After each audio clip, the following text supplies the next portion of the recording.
अरे वाह।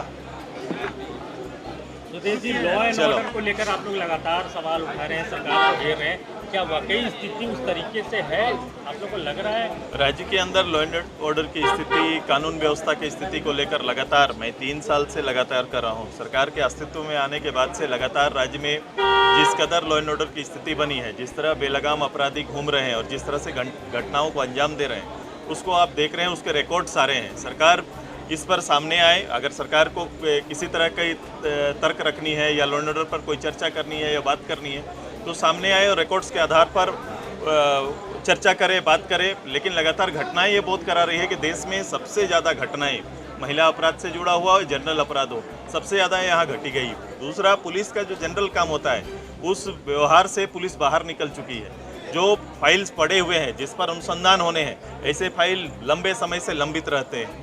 गृह मंत्रालय अपना काम, गृह मंत्रालय के अंदर में बहुत सारे काम होते हैं, ये सारे काम अभी लंबित हैं और सरकारी पदाधिकारी और केवल बड़े वरीय पदाधिकारियों का तबादला और उन्हें भयादो स्थिति करते हुए राज्य के संसाधन को लूटने का नेतृत्व करने का केवल जवाबदेही दिया गया है।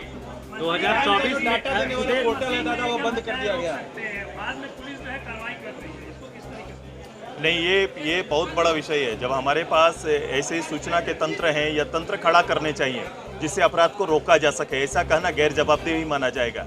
हमारे पास वो सारी सूचनाएं, और आज टेक्निकल समय में आईटी का ये समय है जहां पर आप ज़्यादा आर्म पुलिस को सामने खड़ा करने की आज आवश्यकता नहीं होती है। सूचना सबसे बड़ा विषय है और आपका सूचना तंत्र, खुफिया विभाग जितना सक्रिय रहेगा, इनको रोका जा सकता है और सरकार का गैर जवाबदेही रूप से यह जवाब आ रहा है। सुदेश जी, 2024 को लेकर जो सियासी लड़ाई होने जा रही है, जिसमें इंडिया है और एक तरफ आप लोग एनडीए हैं, कैसे देख रहे हैं? नया नाम सामने आया है इंडिया। देखो, मैं बड़ा स्पष्ट रूप से देखता हूँ, नया 25 साल पहले एनडीए का गठन हुआ है। मैं अभी दिल्ली भी गया, मैं मीटिंग में था, और 25 साल पहले भी जब एनडीए की तैयारी हो रही थी, उस समय भी एक छोटा सहयोगी के रूप में राजगठन से पहले मैं उसका सदस्य रहा।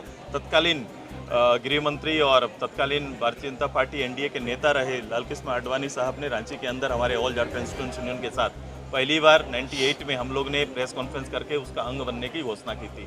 आज 25 साल बाद भी हम लोग वहाँ पर गए। अब तुलनात्मक रूप से एनडीए एक लोकतांत्रिक व्यवस्था से देश के सर्वोच्च संस्था, एक राजनीतिक प्लेटफॉर्म के रूप में स्थापित किया गया था, जहाँ छोटे बड़े दलों का समावेश था, जहाँ की सोच में एकरूपता थी, और उसी को आज 25 साल पूरा हो रहे हैं। समय समय पर इसकी मीटिंग, बैठक, राज्य के इश्यूज पर, देश के मुद्दों पर लगातार होते रहा है और इसका नेतृत्व लगातार करते रहे हैं। ये कंटिन्यू है।